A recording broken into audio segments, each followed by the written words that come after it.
ನೀವು ಮಾಡಿದ್ದೇನಪ್ಪ? ಕಳೆದ 5 ವರ್ಷ ನೀವೇ ಇದ್ದಲ್ಲ, 13ರಿಂದ 18. ನನಗೆ ಅದರ ಅರ್ಥ ಇದೆ, ನನಗೂ ಗೊತ್ತಿದೆ ಸ್ವಲ್ಪ ಮಾಹಿತಿ. ನಾನು ಆಕಸ್ಮಿಕವಾಗಿ ಸರ್ಕಾರ ಮಾಡಿದಾಗ ಇವ್ರ ಜೊತೆ ಸೇರಿ ಚುನಾವಣೆಗಿಂತ ಮುಂಚೆ 15 ಲಕ್ಷ ಮನೆ ಕಟ್ಟಿ ಇರ್ತಕ್ಕಂಥದ್ದಕ್ಕೆ ಕಟ್ತಾ ಇದೀವಿ ಅಂತೇಳಿ ಜನಗಳಿಗೆಲ್ಲ ಹೇಳ್ಬಿಟ್ರು. ನೀವು ಎಲ್ಲ ಕಟ್ಟಿರ್ತಕ್ಕಂಥ ಸ್ವಲ್ಪ ಬಂದು ಎಲ್ಲ ಕಿತ್ತಾಕ್ಬಿಟ್ಟು ಹೊಸ ಮನೆ ಕಟ್ಟಿಗಳಿಗೆ 15 ಲಕ್ಷ ಮನೆ ಕಟ್ಟಿ ಅಂತ. ದುಡ್ಡು ಇಟ್ಟಿದ್ದು ಎಷ್ಟಿಟ್ಟಿದ್ರು? 2,000 ಕೋಟಿ ಇಟ್ಟಿದ್ರು.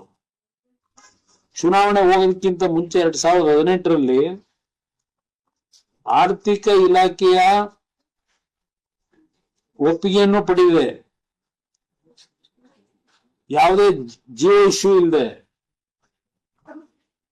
ಕೆಲವು ರಸ್ತೆಗಳಿಗೆ ತೀರ್ಮಾನ ಕೊಟ್ಬಿಟ್ರು ಚುನಾವಣೆಯಲ್ಲಿ ಮತ ಪಡೆಯಲಿಕ್ಕೆ.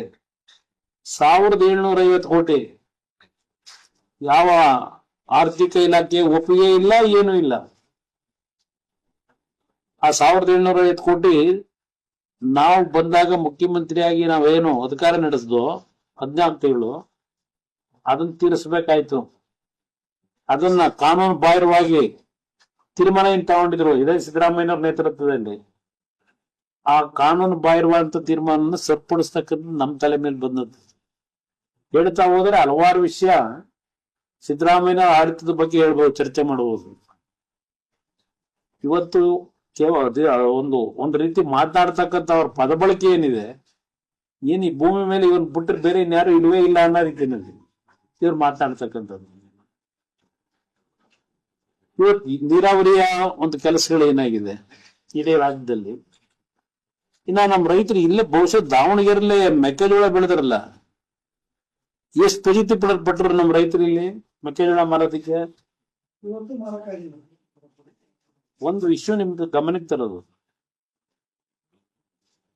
ಹಳ್ಳಿನಲ್ಲಿ ಧರಣಿ ಮಾಡಿದ್ರು, ಹಾವೇರಿ ಭಾಗದಲ್ಲೆಲ್ಲ ಧರಣಿ ಮಾಡಿದ್ರು. ತೊಗರಿ ಬೆಳೆದಂತರು ಅದನ್ನ ಖರೀದಿ ಮಾಡ್ಲಿಕ್ಕೆ ಆಗಲಿಲ್ಲ. ಕೇಂದ್ರ ಸರ್ಕಾರ ಎಲ್ಲದಕ್ಕೂ. ನಾನು 2 ಅವಧಿಗೆ ಮುಖ್ಯಮಂತ್ರಿಯಾಗಿ ಅಧಿಕಾರ ನಡೆಸಿ ಹಲವಾರು ಸಂದರ್ಭದಲ್ಲಿ ಅದರ ಎಕ್ಸ್ಪೀರಿಯನ್ಸ್ ನನಗೂ ಆಗಿದೆ. ಏನೇನಾಗಿತ್ತು ಎಂದೂ ಸಹ ನಾನು ಕೇಂದ್ರ ಸರ್ಕಾರ ದೂಷಣೆ ಮಾಡಲಿಲ್ಲ. ರೈತರು ಸಾಲ ಮನ್ನಾ ಮಾಡಿದ್ರು, ಕೇಂದ್ರ ಸರ್ಕಾರ ದೂಷಣೆ ಮಾಡದ್ನ? ರಾಷ್ಟ್ರೀಕೃತ ಬ್ಯಾಂಕಿನ ಸಾಲ ಮನ್ನಾ ಮಾಡಿದ್ದಕ್ಕೆ ನರೇಂದ್ರ ಮೋದಿ ಅವರು ಕೊಡ್ಲಿ ಅಂತ ಅಲ್ಲೇ ಅರ್ಜಿ ಕೊಟ್ನ?